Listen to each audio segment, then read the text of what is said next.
G'day! Welcome back to the Super Freak podcast. Today I am coming to you from a very, very, very wet, rainy house. I'm looking out my window and I can see the river from my window, which means it is up really, really high and we've got major flooding happening around us. So I'm actually flooded in and you might hear some gentle, soothing music in the background because I'm just trying to keep the animals calm. I'm going for the cozy vibes here today. We've got the fire on, just trying to keep warm and dry, and we're all safe and sound. We've just got to wait it out. So with that being said, today's episode is going to be just a quick little episode, and I want to talk to you about where clarity really comes from. I know for a lot of high achieving, driven human beings who are really smart, really used to solving problems, sometimes when we're trying to get clarity, we forget that it doesn't actually come from thinking harder or trying harder. And I want to talk about that today. So if you have ever found yourself just trying to really figure it out, like whiteboard it, get your journal, write your list of pros and cons everywhere, and you still feel like you're not clear, it's like out of reach, this one is for you. So I want to offer you something a little bit gentler.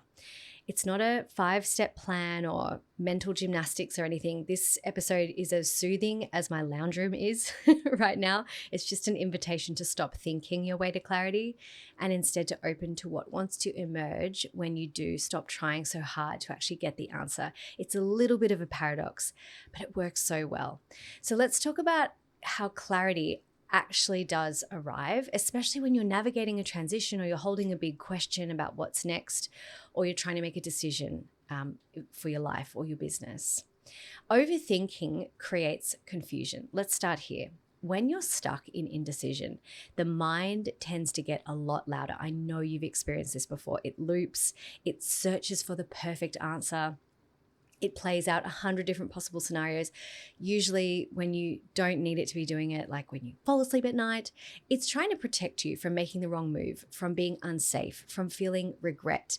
And that's a good thing. Thank you, mind. But here is the paradox.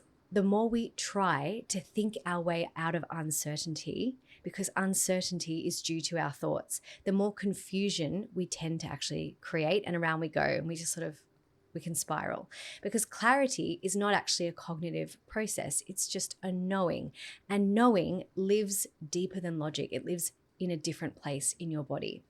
So let's talk about the role of emotional release and regulation in this clarity process. In my experience, and with so many of my clients, clarity often comes after something has moved emotionally or physically. In fact, many years ago, I heard Marie Forleo say clarity comes from engagement, not thought. And I love that idea. It comes the moment after you cry, after or during your walk in nature, after the scream into the pillow, after the surf where you forget about the shore, after the long bath where you finally exhale. It's in the release, the exhale, the regulation that the dust actually settles, that your nervous system downshifts enough to let clarity land softly. And it often comes from an intuitive place. That's not to say that we ignore data, but the clarity is a sense of knowing about the choices that you make. So it's not in the peak of the tension, but it's in the after effects, like how the answer comes sometimes the moment you kind of stop looking for it. Now let's talk about how to create space for clarity. We've got some tools and some questions. So if thinking harder doesn't actually work, what does? Here are a few practices that I like to come back to and I like to encourage my clients to do, especially when they're holding really big decisions. Now, this is not just my personal strategy. This comes from reading lots of books and learning lots of things and doing lots of therapy. These are just kind of some of my go-tos. So the first bit is go embodied before you go strategic. I just really want to emphasize here again, you don't have to ignore your thoughts. You don't have to not do a pros and cons list. Sometimes it's really helpful and it will end up backing up what you already sort of intuitively knew.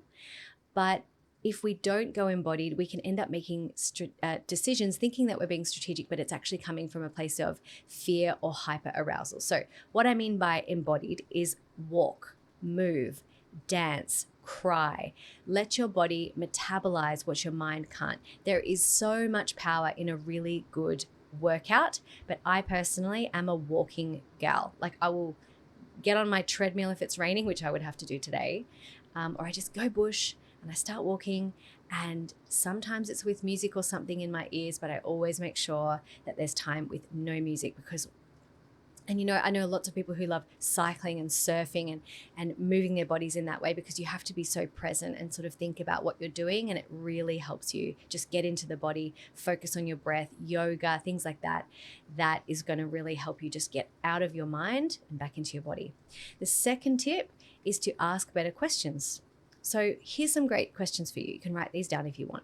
Number 1, what would I do if I trusted myself completely? Number 2, if clarity was already here, what would I be doing? What would I be believing? What would I notice? Number 3, when I think about the version of me who has everything they want, who has achieved all their goals, what would they tell me to do in this moment? And number 4, what am I afraid or worried might happen if I choose what I really want? That's a good one. That's looking for the negative consequences. And that's when you would do some sort of parts work or some, inner conflict work. The third tip is to just create some stillness.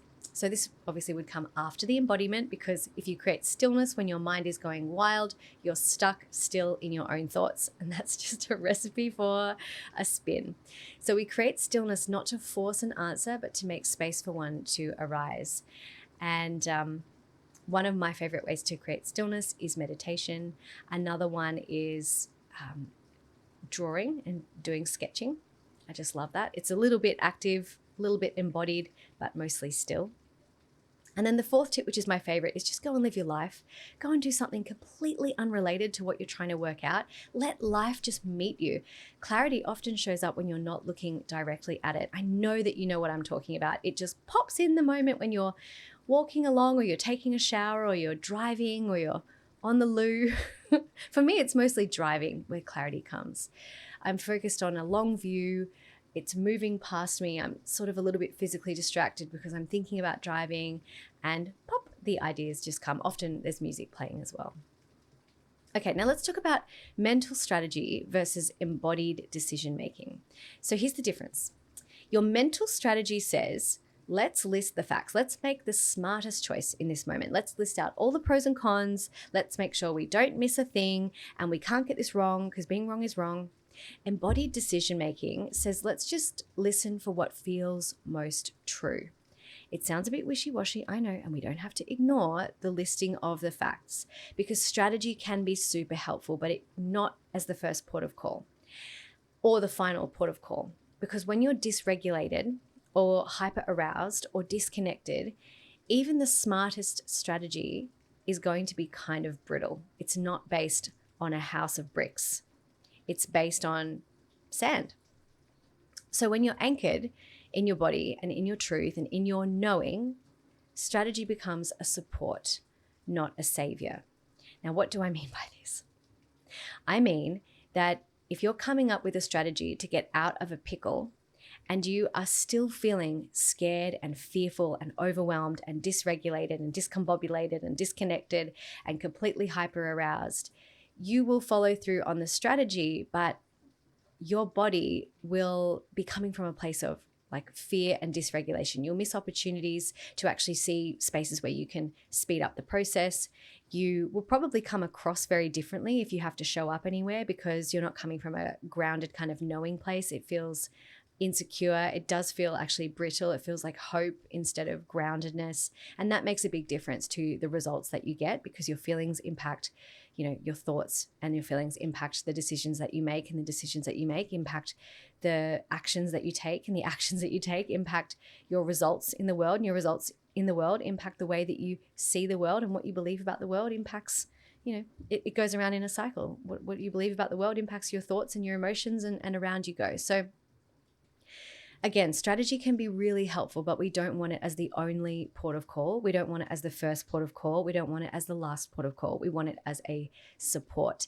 And the beautiful thing about this is when you have a really embodied decision, the strategy becomes like bulletproof. It becomes unbreakable. It becomes so strong and so clear. And this is why you'll see people who have all different kinds of strategies who are saying that my strategy has helped me create success.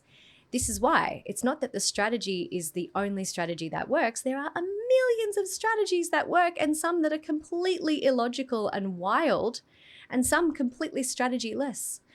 But when a person is fully grounded in their decision about their strategy, the strategy has a lot more opportunity and chance to work. So I hope this is making sense for you. It's not that we ignore our logic.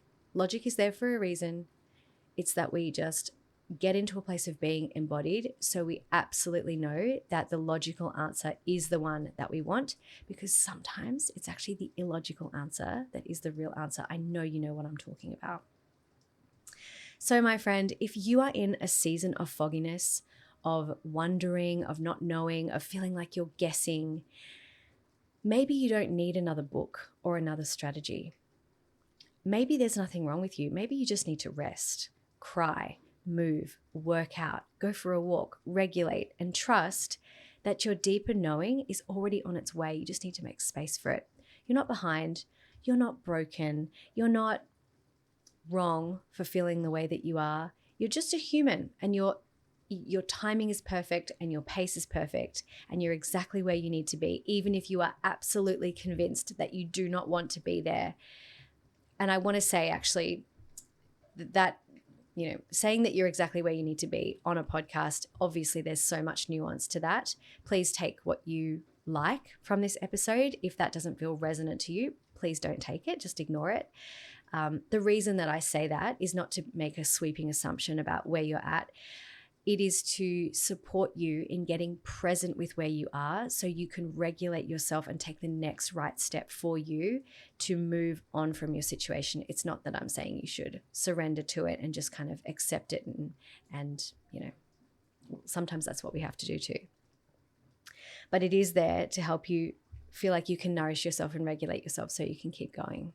So just let this be your reminder, my friends. Clarity does not come from thinking harder. It comes from softening. And the next right step will reveal itself to you. It always does. So in the meantime, remember, stay curious and stay open, because the life you crave is so much closer than you think. Now, if this landed for you today, I would really love to hear it. You can email me back if you're on my newsletter list, which I hope that you are. You can message me or respond to one of my posts on Instagram. Please do share this episode with someone who you think might need it, or send me a message with what resonated. And if you're wanting to build your inner clarity muscles, Be Your Own Coach is the place we do exactly that. You know where to find the link. It'll be under the episode. We are starting on the 28th of May. So I look forward to hearing from you. Until next time, massive love. I'll see you soon. Ciao for now.